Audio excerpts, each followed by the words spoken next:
Well, welcome to UN, or UN specific, depending on how you want to read that.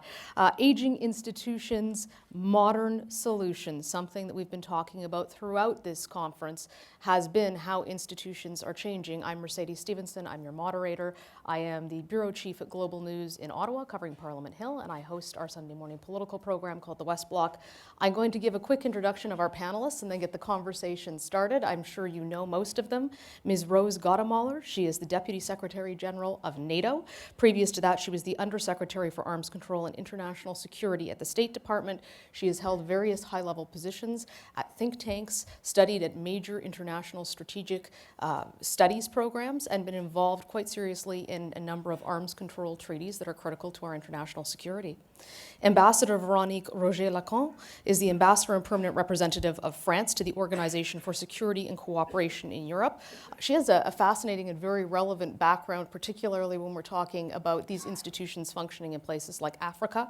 She was the Special Representative on fighting maritime piracy, as well as the head of mission in Mali and the Sahel. She's worked very closely as well with NATO and the United Nations, so she has a very good sense of these institutions. We also have a fellow Canadian on the panel, Ambassador Marc-André Blanchard. He's the permanent representative of Canada to the United Nations. He was part of the NAFTA negotiating committee that was put together by the government for what is now USMCA, or USMCA, as we say it. And he was, previous to that, the CEO of McCarthy Tétrault, Canada's largest law firm, and he was named one of Canada's 50 most powerful business leaders. Last, but certainly not least, we have Dr. Mustafa Barghouti. He is a Palestinian physician and politician. He formed his own political movement. He is the Secretary General and co-founder of Mubadara, which he broke off and formed because he was disillusioned by a lot of what he was seeing in Palestinian politics in terms of fundamentalism and corruption. He has suffered greatly for his beliefs and literally put himself in the line of fire. He was injured while providing medical aid on the front lines to protesters. Without further ado, let's get started with the conversation. The big questions here really, why are institutions in trouble, if they are, and what needs to be done about it? And that's sort of the general direction that we're going to take with the panel. So, Rose, I'd like to start with you by asking, you are in a very powerful position at one of the largest and most influential international institutions in the world. Do you believe that large institutions like NATO are in trouble at this point? The answer is a yes and no answer, but let me just start by commenting on the video, which I hadn't seen before. I'll tell you one very good thing about it. If you looked over that sea of faces when the UN was formed, I didn't see a single woman in that room. But the introduction for the UN General Assembly a couple weeks ago, or 2 months ago, was ladies and gentlemen, and how many female leaders were on those screens. So I do want to applaud that fact. I think it's a very, very important one. And just to say, the UN General Assembly has its particular attractions, but I think we'll hear further about the work of the UN, and I'll look forward to that. But as far as NATO is concerned, you know, NATO is an organization that is a defense alliance. We have a core and critical task, which is collective defense. And for that reason, there is a certain vitality to the organization. I do want to point out that Jean Monnet, one of the fathers of the EU, had a very important comment that he made, which I really I think is important for us to contemplate as we start this panel. And that is, for the lessons of history to stay learned, they must be embedded in institutions. And so I think that that is a core truth. And that's why I say, you know, yes, there may be difficulties out there, but that is a core truth we have to keep our eye on.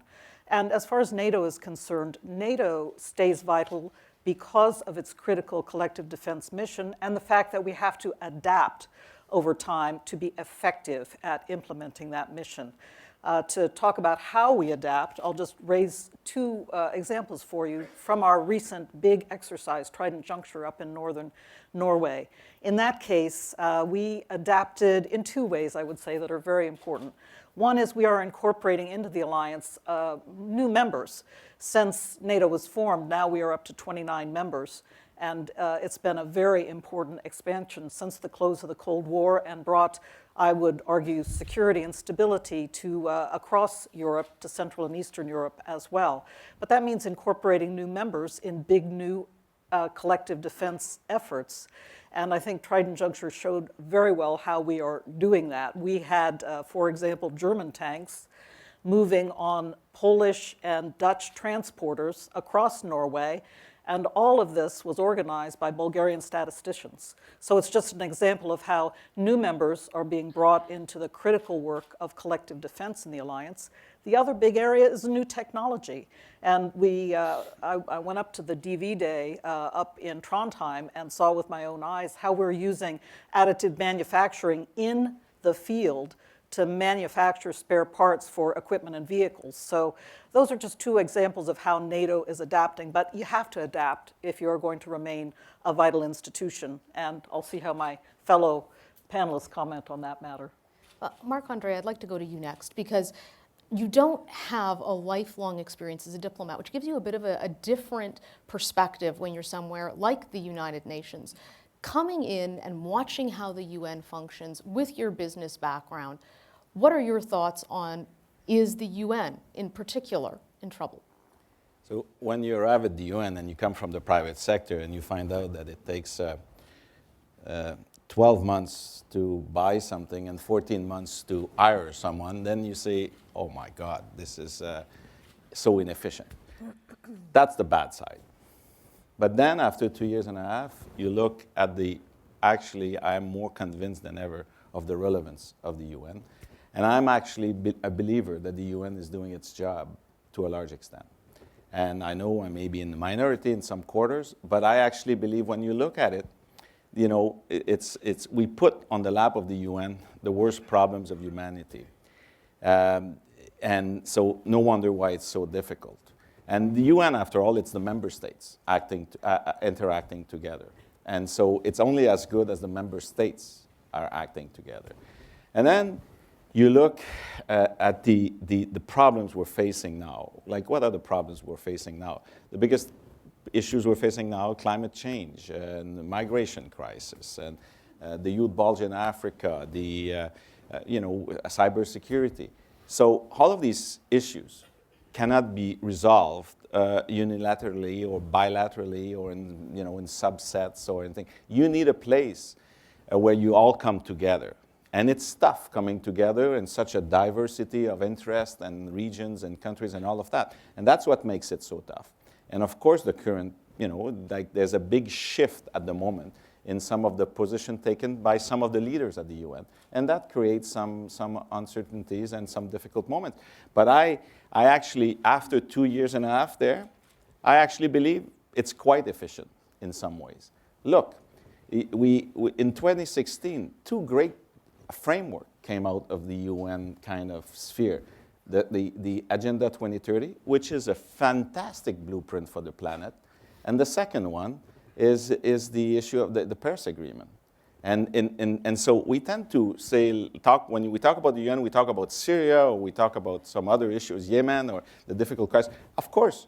And of course, there are some issues being dealt by the Security Council, and the Security Council in many ways, in some aspects, is paralyzed. But there are some success of the Security Council as well. Just look this year, the sanctions on North Korea. We look at some successes with Côte d'Ivoire and Liberia, Sierra Leone. Colombia is a phenomenal success of the UN.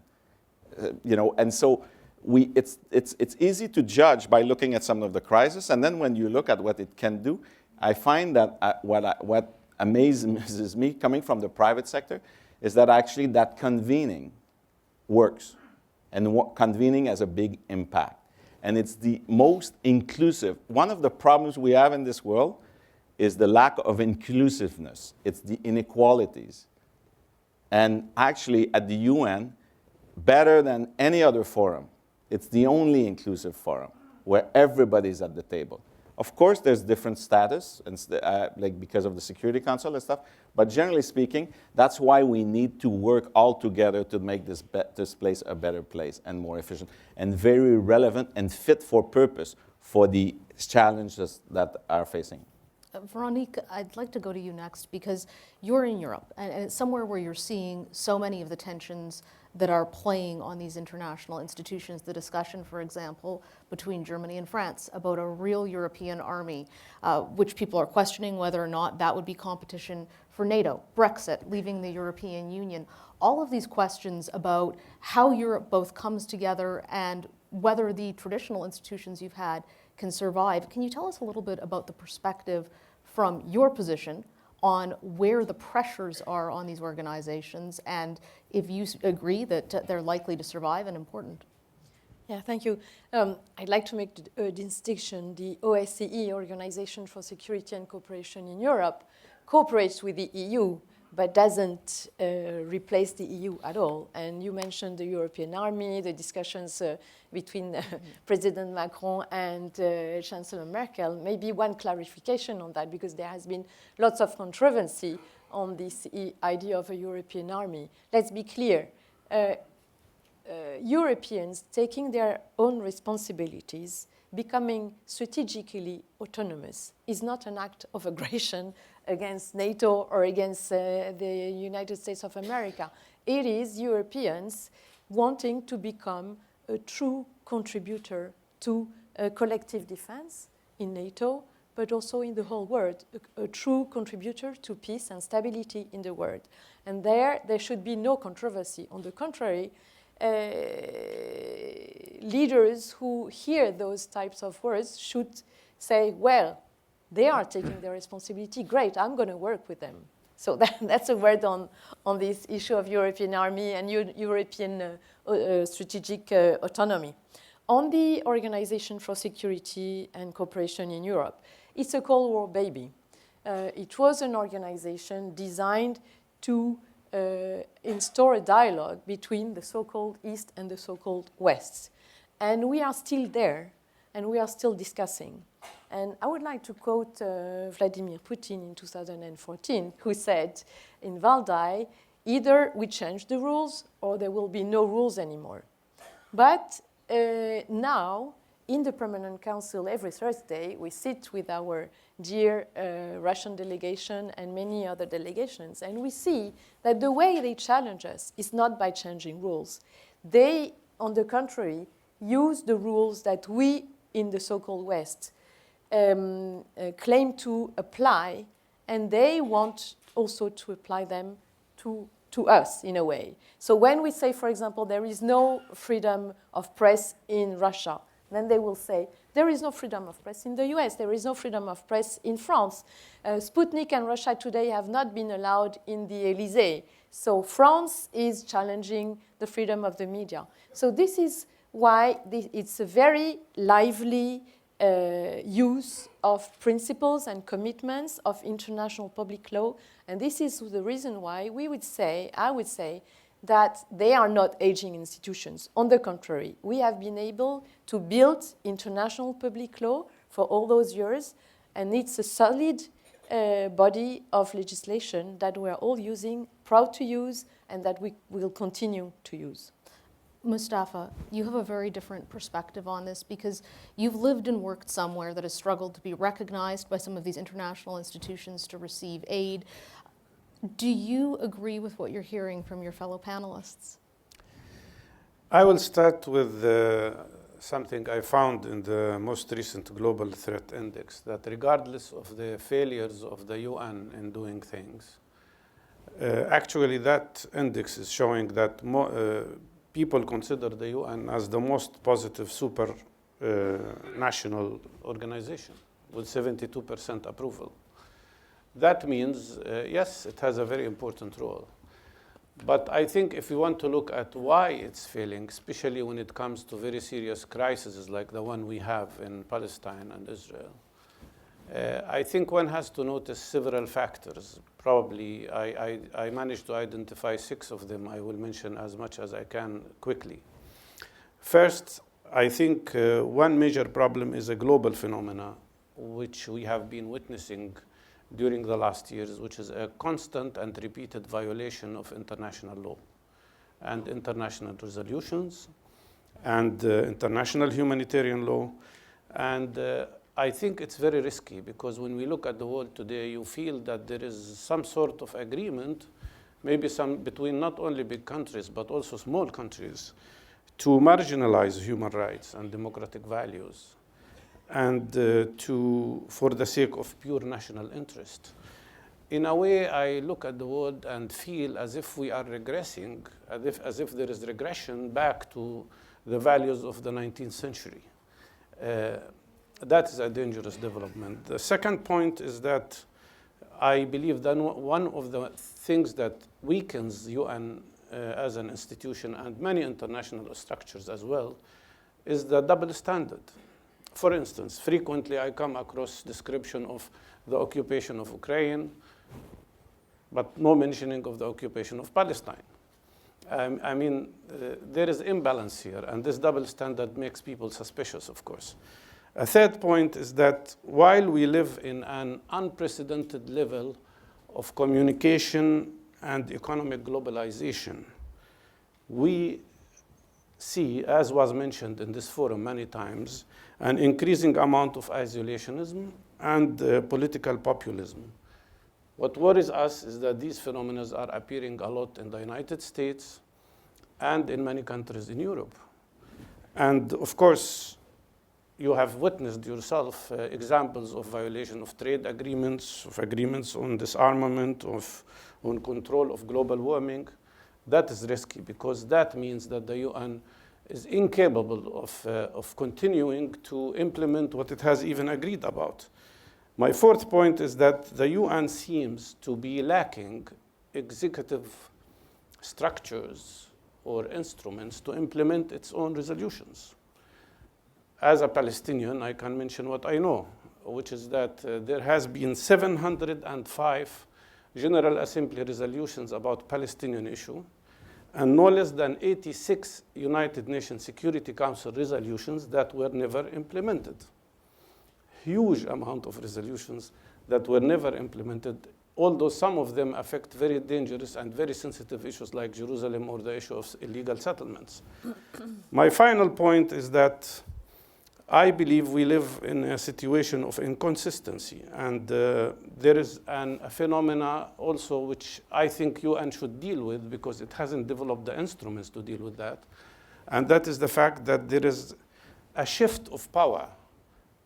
We witness a shift of power from states, institutions, to corporate world, to non-state actors like civil society and other structures. We also see failure of developing necessary instruments to deal with cyber issues, for instance. I think all these are challenges that have to be met. UN is needed, UN is necessary. There is no substitute to UN, but it has to deal with these issues.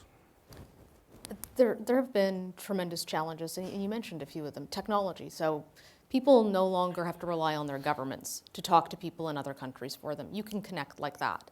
You can also put out disinformation. You can put out a tweet, and it's around the world in seconds. Facing issues where the nature of conflict has changed. And I remember talking about this years ago at the Halifax Forum, but it's still an issue that we're not talking about state-on-state conflict. And there have been many successes of these international institutions. But how do you convince people in Syria, people in Yemen, people watching these kinds of atrocities unfold, where the UN is not acting, where NATO is not acting, that there is still a relevancy for these institutions? Because part of what we're seeing with populism is if that buy-in by the people into these institutions starts to slip, so does their relevancy. Rose? Well, I will stress that for NATO, once again, the challenges of these new kinds of cyber and hybrid threats are challenges that we are taking incredibly seriously, because so much of what we are facing now as a defense alliance is related not to outright kinetic threats against our member states, but they are related to that, as we think about a gray area between peace and war, when there are constant challenges coming at us day in, day out, hundreds of attacks a day on NATO information networks. And I know institutions represented throughout this audience are seeing absolutely the same thing. Militaries everywhere must learn to defend themselves against this. So I think a core issue is how much of traditional international law applies here. I agree very much that we have not gotten far enough down the road of really figuring out how to creates a normative superstructure around the cyber arena in order to be able to think about regulation, to think about measures that can help to bolster deterrence and defense in this realm. This is where it's particularly relevant for NATO. At NATO, we have associated both cyber and hybrid threats with our Article 5 of the Washington Treaty, which is it's the famous collective defense clause. I think about it sometimes as the Three Musketeers clause, all for one and one for all. But we, in recent years, have basically said that an attack in cyberspace or an attack by hybrid methods can call forth a response from NATO. Not necessarily a cyber response for a cyber attack, but across the spectrum of tools that NATO has available for it. This is, in our view, providing for a measure of deterrence, but then you have to back that up with all kinds of different measures, such as creating resilience for NATO member states and helping our partners to develop resilience as well, being able to detect in real time cyber attacks to figure out where they originated from, and then be able to make decisions about response. And so it's an interesting, in many ways, it's interesting territory because you are trying to apply traditional principles and rules of deterrence, but then thinking about the particular challenges that these types of mechanisms and threats bring. And so I think for all of our institutions, these are very, very important challenges that we really have to grapple with very seriously indeed. The United Nations, with its group of government experts that came up against a blockage a couple years ago. I understand there's been some new progress toward getting back to the table again in the UN context. I think that is very good. But no institution can stand still in terms of thinking through the policy demands that cyber and hybrid threats are placing upon us all. Veronique, can I ask you, how does the change in American tone and American leadership reflect in these international institutions, and where they find relevance if people are questioning whether the United States will still be the backbone contributor financially, troop-wise, and in terms of speaking out? I know it's one presidency, but it's certainly something that I've heard a lot of people discussing around the forum. Well, I was extremely reassured yesterday to hear Senator Wicker, President of the Helsinki Commission and Chairman of the American delegation to the OSCE Parliamentary Assembly, mentioning the OSCE. The OSCE is not a product easy to sell in terms of communication. It's a very complex organization, first because it's not a like-minded organization. It reunites Russia, the US, and in between European Union countries, Balkans, the Caucasus, Central Asia, Mongolia. And it has a complex mandate. It's at the same time security, non-military security, with fight against terrorism, fight against drug trafficking, fight against radicalization, military security with 3 conventional arms control treaties, economic and environmental work, and human rights and democratic institutions building work. So it encompasses the whole spectrum of life of people. And it also works towards people. You were talking about populism, about the fact that those organizations are very far away from the preoccupations of individuals. But in fact, OSCE works in a very discreet manner, but I would say somehow efficient. It has, or it had, 15 field missions established far away in Central Asia, in the Caucasus, in the Balkans, and which have brought to the people, to individuals, the knowledge of the rights that they have, of their fundamental freedoms, of their human rights. And those missions, including staff members from the 57 participating states, are reaching out to individuals and to people and helping them to defend their rights. Let's talk about, for example, again, freedom of the media. we have an institution called the Representative for the Freedom of the Media, who helps bloggers, individual journalists in countries where there is no freedom of press to establish their own small journals or blogs and talk about the necessity for freedoms to be developed in their own countries. And those guys, of course, at some stage in countries like Azerbaijan or Turkey, they are jailed. These first, in the Permanent Council, we ambassadors, we would discuss that every Thursday. We would challenge each other. The Turkish ambassador will say, yes, this one is jailed, but there is due process of law in our country. And we, for example, in the European Union, we would say, but we need to ensure true due process of law. We don't believe that that lawyers have been seconded to those cases.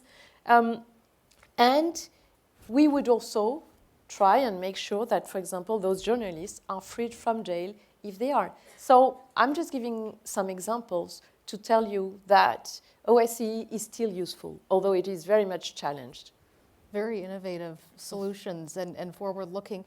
Mustafa, I'd like to ask you about the corruption angle, because this is one of the big criticisms that people make of the United Nations and other large international organizations, that when money is flowing to some of these countries, it never reaches the people who it was intended to reach. It enriches the governments.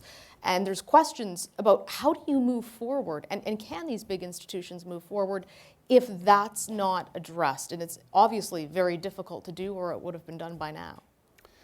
No, of course, that issue has to be addressed, because if you have corruption in certain projects or certain activities, it creates a double effect. From one side, it makes the donor very angry, and from the other side, it makes the people of the country that is helped very angry too.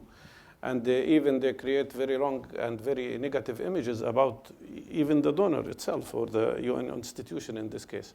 So this has to be dealt with. But to be honest with you, I find that in most of the cases, the control instruments are available if they are used properly.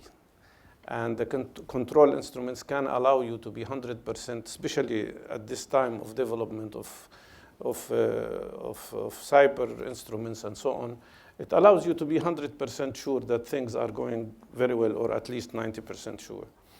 But there is another aspect of it. And that other aspect is that sometimes you feel we live in a situation of severe inconsistency, to a level that I might say it looks like schizophrenic dichotomy between the overwhelming talk about human rights, about democracy, about the rule of law. And then there is so much normalization with authoritarianism, with governments that are practicing dictatorship, with governments that are oppressing their own people, and a lot of aid is going to these governments. And that is the main source of corruption, in my opinion. And that's why I think this has to be looked at. There has to be, in my opinion, and this, by the way, relates not only to the United Nations, I think it relates to all of us. It relates to every institution that is present here. There has to be, I hope, this is the future of humanity. I hope there will be zero tolerance to these authoritarian structures and these oppressive measures that are really affecting humanity in a very bad way. And I mean, look at this normalization or even tolerance to unjustified wars that are taking place. Look at the situation of the people in Yemen, for instance. And I believe these things have to be addressed. What makes me feel very sad, really, today, is that after 7 years of the so-called Arab Spring, the situation in our region is much worse than any time before. So I believe this issue of what you have just raised, the issue of corruption and other things, have to be very much addressed within the context of really being loyal to democratic values and human rights. I'm going to open up to the floor in just a minute, so if you want to start thinking of your questions now and preparing them, I'll go to you right after, Marc-André. But you're saying the UN works well, and I want to challenge you on that, because people look at the Security Council and they say every time they want to do something substantive, Russia can block it, and certainly we saw this with Syria, and we've seen it on other major international issues. You see countries that are notorious for violating human rights, talking about human rights, running the Human Rights Council. How do you deal with that? Because at the end of the day, the way the institution has been built, that ability to gridlock and the ability of people to say one thing there or run one committee and do something very different at home is ingrained. Well, I'll answer your question, and I want to make a comment on what Mustafa said about, but let's first your question. As I mentioned, the Security Council, you have good stories, you have less good stories. And it's a system that we are rethinking now a little bit how we revitalize some of the parts of the UN, like the role of the General Assembly. Canada led an initiative when there was a deadlock for Syria in December 2017, or 16, on the humanitarian corridor for eastern Aleppo. There was a deadlock, impossible. There had been repeated veto by Russia in the Security Council. We led an initiative in the General Assembly to actually make a huge statement of the world and say this is unacceptable. You know what? Russia was very sensitive to that. They demarched against it in every capital of the world where they had a representation, and followed the adoption by the General Assembly of the highest number of votes on the context of the Syrian conflicts. That led to the accountability mechanism that was set up a few weeks later. And then it led, a few days later, to the adoption of a Security Council resolution that was actually allowing the humanitarian assistance. It was too late for many, but it happened. So there are ways to work with the institutions where you can put pressure. And actually, because of the new communication stuff that you've talked about, states, even Russia, is more sensitive than we think to that sort of things. And we need to use it better. But we need to work differently within the UN. The Western Bloc needs to be way more open to other partnerships in the world and with the non-usual, traditional, like-minded. This is my fight every day in the UN. We have to work with African partners. We have to work, because the world is changing. There's the rise of China as a power. That creates a lot of instability. You have a new direction, new leadership in the US that creates also all sorts of challenges within the UN context, you can understand. And we just need to work differently because there's a lot, often I say, I'm a lot like-minded with many of the countries in Africa, way more than some other countries that were my traditional like-minded. So we need to work differently. On the question of to work differently and how the UN, and I think every governments and international institution and state institutions are facing this issue. We have limited resources in the public sector, and we have greater challenges. We are facing systemic challenges, like climate change. Just take this climate change, or take the youth bulge in Africa. And then Mustafa talked about the shift of power from the state's institution to the corporate world and to the non-state actors. So we must adapt to that. The UN is a good example of this, of how we must progress. We have an agenda, the Agenda 2030, which is really, if you haven't read it, read it. It is so good. Really, it is good, and we need to communicate better about it. Like yesterday, we spent a day, nobody talked about that as actually a useful thing to ensure more security and more peace. So that's a failure of the UN. It's a plan, 17 goals. It takes $7 trillion a year of investment until 2030 to make this happen. Those are the UN numbers. Let's take them for granted. The ODA, the public assistance, is $135 billion. We need 7,000 billions to achieve our goals of new investment a day. And so how are we going to do that? It's not going to be through the traditional means. We need to work differently. And that's why at the UN now, we need to talk way more. And we do. Last week, we spent a week talking about financing of infrastructure for climate change. Member states want result on the ground delivered now. And it's urgent that we do so. Climate change is going faster than we are. So we, in the institutions, we need to work way faster. The Minister of Turkey yesterday said we're not fast enough. I totally agree with that. We need to be, and if we want to work with the private sector, governments, member states, and international institutions, we will need to be way more nimble. And that's what the reform of the UN. At the moment, Secretary General Guterres has a reform that is on peace operation, management, and development system, and all of them are trying to the same aim, breaking down the silos, trying to make sure that we deliver better on the ground, and trying to make sure that actually we work in an integrated manner. We focus a lot on prevention. We, of course, are in the operation of a peace operation, but we also do in a continuum the peace building that is necessary. And to do all of that, you'll need new partnerships that have not been done before on the same scale. And so this is why it's so urgent that we work with this institution, but we, the member states that we represent, the nonprofit, I find the nonprofit sector is the most conservative some of the most conservative actors,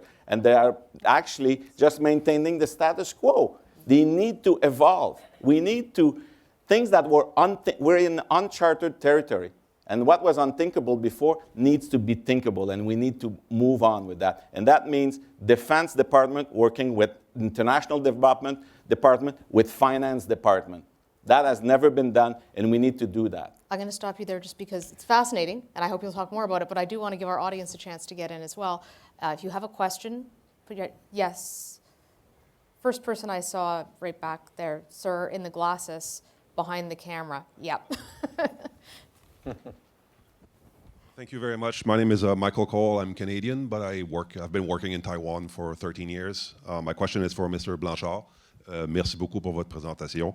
I'd like to hear more of your thoughts on growing Chinese influence at United Nations. I was surprised to hear mostly about Russian interference at UN Security Council, when in reality, what I would argue is the greatest threat to the effectiveness of United Nations is Chinese influence at UN General Assembly, largely through co-opting blocks of voters at the UNGA. But also, as we saw in the news recently, bribing a former head of the UN General Assembly, with the United Nations not even wanting to hold an investigation into what happened. And I'm talking about China Energy Fund Committee and Patrick Har in New York City. Related to this as well, you talk about inclusivity at United Nations. I wonder what your views are on the fact that arguably the most successful advanced democracy in Asia, with a population the size of Australia, that is Taiwan, is still unable to participate, not only at the UN, but also at specialized agencies. And if you have a Taiwanese passport, you cannot even enter a building that belongs to United Nations. Thank you. Okay. Thank you. I will comment mostly on the role of China at the UN. It is, first of all, let's just look at the role of China in peacekeeping operation. That's actually probably the best example of the rise of the role of China at the UN and the influence it has. It is now the first or second contributor of troops and money in the peacekeeping in the peace operation, in the top four in any event. So I don't have precisely the number, but it's way ahead of most countries. That's one example. Another example I thought that was telling was last week. China is presiding the Security Council, or 2 weeks ago, for the month of we're still in November. The month of November, they were No, it's October. They were presiding the Security Council, and they convene. That was an interesting point. They convene on multilateralism. So to think that China is now perceive itself as the global convener, or as a very credible global convener on multilateralism, is telling in itself. So this is what we see at the UN, and this is we need to work with at the UN. And on China, your question was not necessarily on that, but to me yesterday, I've heard, and it's back to my comments that I just made, I'll finish on this, is we're talking about one belt, one road. And one belt, one road is there, and we in the West say, well, but one belt, one road, and some are opposing it, some wants to work with it, blah, blah, blah, fine. But we in the West, we need to provide an option. That's where we fail. And an option will not come from governments. That's where we need to work with the private sector to get the same sum of money. China invested in Africa more than $200 billion so far. That's the numbers that they gave in September, like 120, 130 in the last 6-7 years, and they promised another 60 billion for the next 4 or 5 years. That's what was announced in September. Let's take those numbers for real. Like we arrive with, like the US is proposing something like 60 billion for Africa. They've offered 130 million in the Pacific in September. Like, we're not talking the same numbers. We're not talking about the same magnitude. And I actually believe the money will not come from government. We need to work more closely with our private sector to make sure. In China, the Chinese government controls capital. In the West, it's the private sector. So we need to make sure that we work with them to make sure that they understand the risk better and that they see the opportunities better and that actually they go and help us making a more secure world. Just think about climate change. We need them. The governments did the Paris Agreement and all of that and all of the accords and the norms needed. Now the private sector needs to come in and make the investment to make sure that we meet those targets, to avoid the conflicts that we've talked about. And if you're a state in the middle of Africa and you have the IMF, the World Bank's telling you, no, you cannot borrow for this, we won't let it happen, and you have China open to give you the money, what do? It's obvious if you don't have an option, an alternative. And it's our responsibility to develop that option and that alternative, and we've not been good at it. And we need to become good at it. Sorry to cut you off. I want to get to the next questions because we don't have a lot of time. Yes, Madame, right here in the front row. Thank you very much. Confedera International Crisis Group. This is an important time to have this conversation because 3 important multilateral organizations are actually undergoing reform, the UN being at the helm of that, the European Union also going through its own reform, a lot of it largely because of its own internal crisis on its borders, and also the African Union is going through its own reforms. And this weekend, right now in Addis Ababa, there's an important summit that speaks to the heart of self-sufficiency of the UN and the African Union being able to fund itself and its own sort of peacekeeping initiatives as well. And you're right, Ambassador. I think one of the realities on the ground is that these institutions don't move fast enough and are not necessarily able to react to certain realities on the ground. So they need to become more nimble and agile. Is absolutely right. And for the last 20 years, there has been an incremental growth of partnership on the continent, whether it's at the regional level with the African Union or with sub-regional organizations. And I would actually say that we've seen a flourishing of partnerships on the continent that the AU has moved on about. I think the key question for me is whether these organizations, as the question asks, is come with the right solutions. And I think right now, there is a real question mark about the solutions that we're seeing on the ground. In 2013, 2015, when there was questions about what kind of UN or what kind of intervention should be provided for Mali at the time, there was a real question mark as to whether it should be a peacekeeping mission or whether it should be a special political mission. I think the reality is quite clear today that we ought to have thought about of a special mission as opposed to a peacekeeping mission.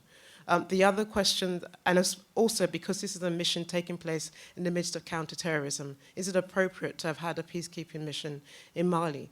The other reality is that I think member states themselves are getting frustrated in terms of the slowness of the UN to respond to some of these threats on the ground. So hence, instead of having a peacekeeping force, for example, in the Lake Chad Basin, the 5 countries came together to create a multinational joint task force because the UN cannot do trans-border peacekeeping.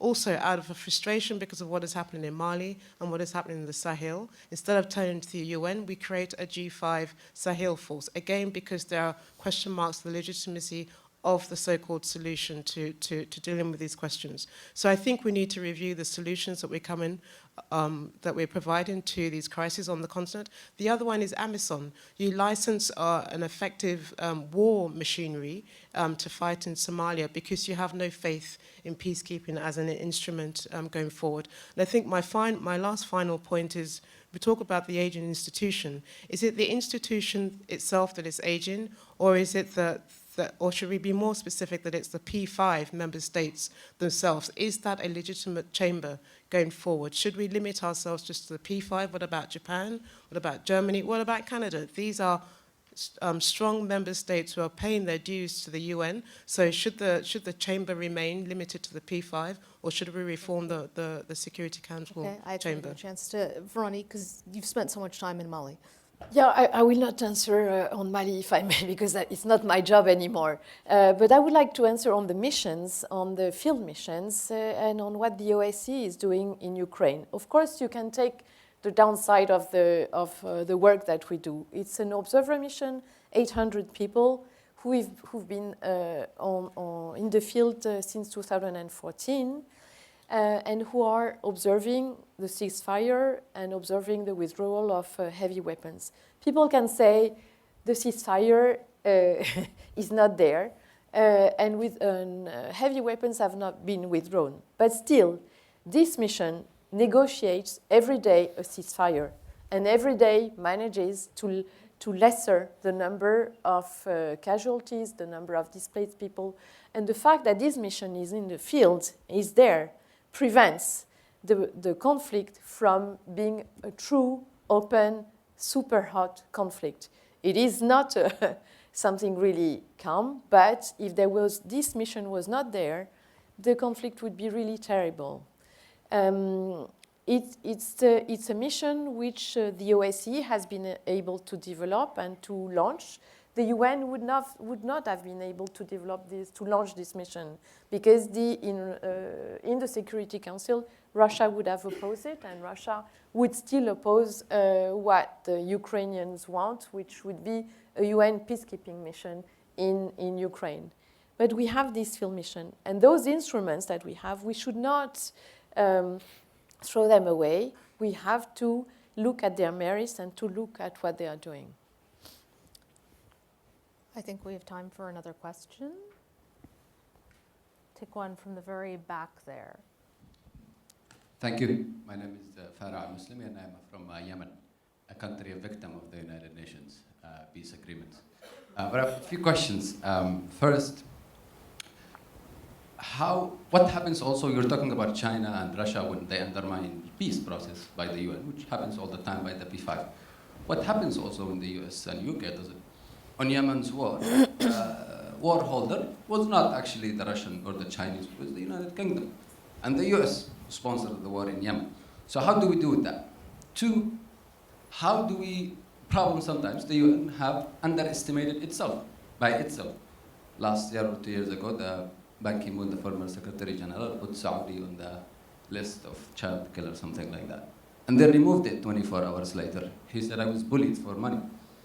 How does this undermines the UN by itself, undermining the UN, and the credibility of it around the world? Basically, the story came up too much.